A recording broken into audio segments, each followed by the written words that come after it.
In this video, I'm giving you 5 tips on how to play Lavaloon decks so you can get more wins in Clash Royale.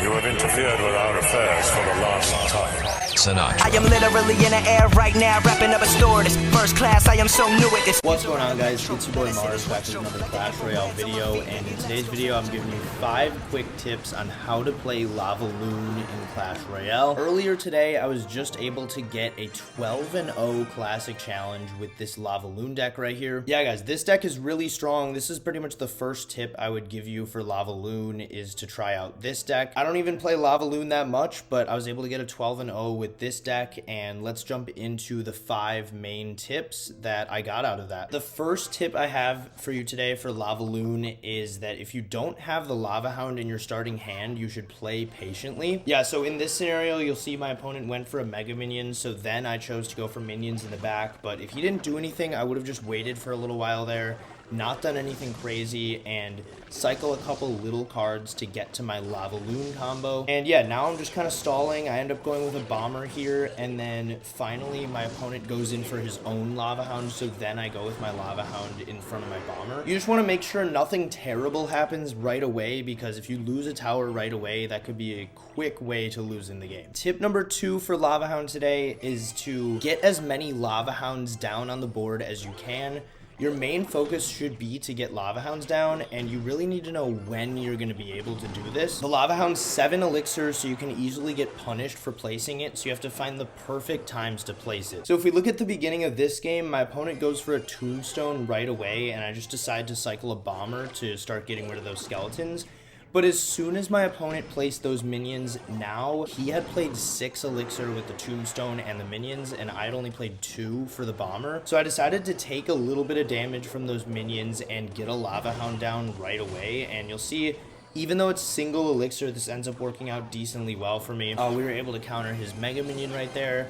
We were able to fireball those archers, and then eventually the Lava Hound got through the tombstone and got a few hundred damage on the tower. Tip number 3 for Lavaloon kind of goes hand in hand with tip number 2. It's another good way to get Lava Hounds on the board, and it's that if you don't really know when to place your Lava Hound, always try to place it over the top of one of your opponent's ground cards in the same lane. So at the beginning of this game, I was waiting for what to do, and my opponent went for a Valkyrie in the back, so that's a perfect chance to get a Lava Hound down, because then if we fast forward a little bit through this scenario, I can play something cheap like the minions to take care of the Valkyrie, and then they're gonna follow in behind the Lava Hound, and this ends up working out really well for me because my opponent used his Musketeer in a bad place right there, and then the minions and the Inferno Dragon were able to come through right here and just easily take out this tower right away. Tip number 4 for Lavaloon is to defend by using your cheap cards as effectively as possible. This doesn't just mean cycling cards randomly and trying to get back to your Lava Hound. You really got to focus on what your opponent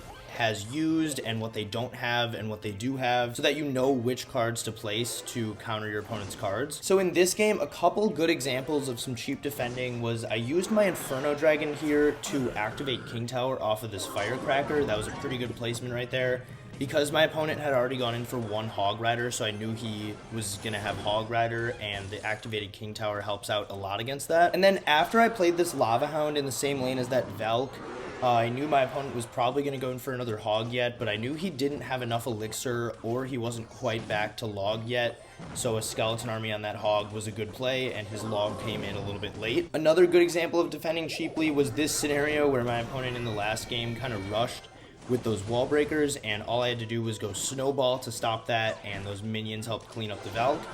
And then I had a ton of elixir coming back the other way and ended up taking a tower. Alright, the 5th and final tip for Lavaloon is to stay calm in any game you're playing and to really make sure you're hitting every placement exactly how you want to. So we'll join in double elixir here to this battle here, and this was actually to get my 11th win of the challenge, so I was a little bit nervous. I feel like most players would be a little bit nervous in this situation. As you can see, my fireball there made sure to hit the skeleton dragons and a couple of those barbarians, and then I'm really just making sure to not leak elixir, play my Lava Hound in the very corner right there, and make sure to hit this snowball on that balloon.